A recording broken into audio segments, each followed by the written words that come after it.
ظهر الفساد في البر والبحر بما كسبت أيدي الناس ليذيقهم بعض الذي عملوا لعلهم يرجعون.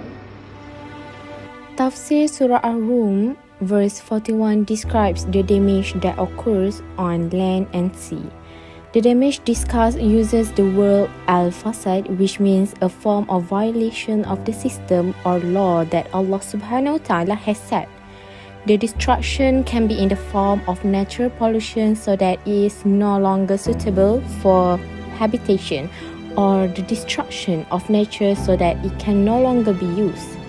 On land, for example, the destruction of flora and fauna, and in the sea such as the destruction of marine life. Also included in al-fasad are robbery, piracy, murder, rebellion, and so on.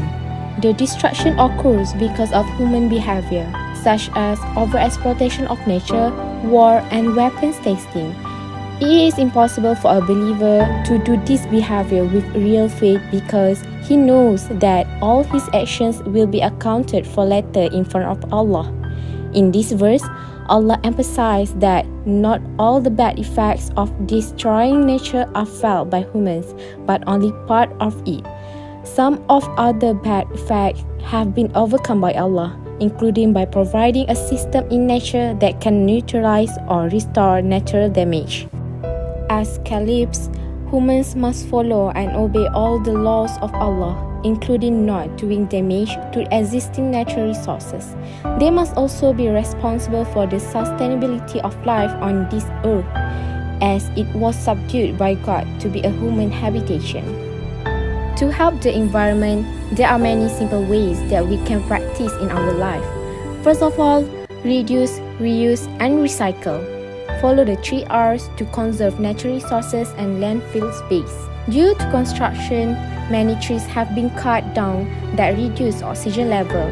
Focusing on planting trees can give massive impact to our life quality. Control electricity consumption. Most of the powers we consume are not from renewable energy sources. Little acts like turning off the bulb will make a big difference in the long run. Our culture has been depending on single-use plastic, and most of it ends up in the sea and landfills. Bringing and using our own shopping bag or container will reduce overall waste and keep sea life from harm. Helping to pick up litters will help prevent wildlife from chasing upon it and keep the environment clean.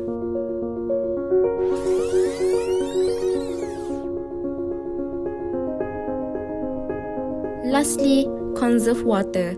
Even though 71% of the earth is covered in water, but only a small percentage is fit for consumption, and with the growing population rate, it is our responsibility to keep our sources pure and safe for generations to come.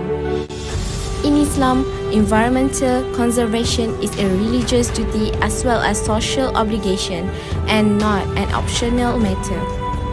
Even though the word environment is not expressly stated in the Quran, environmental issues are discussed in various surah. All things found on the ground of the earth and in the atmosphere are included in the Islamic perspective of the environment. The Quran and Sunnah emphasize the importance of environmental protection.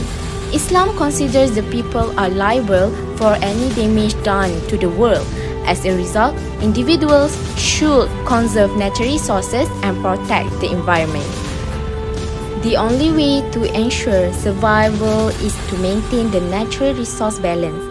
Unlike Western views, which see environmental protection as a reaction to external forces and the pursuit of special interests, Islam believes that environmental protection is the only way to keep life in balance.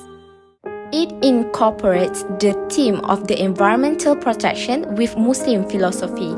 People can substantially reduce their acts that harm the environment in this way, ensuring future generations right to profit from natural resources.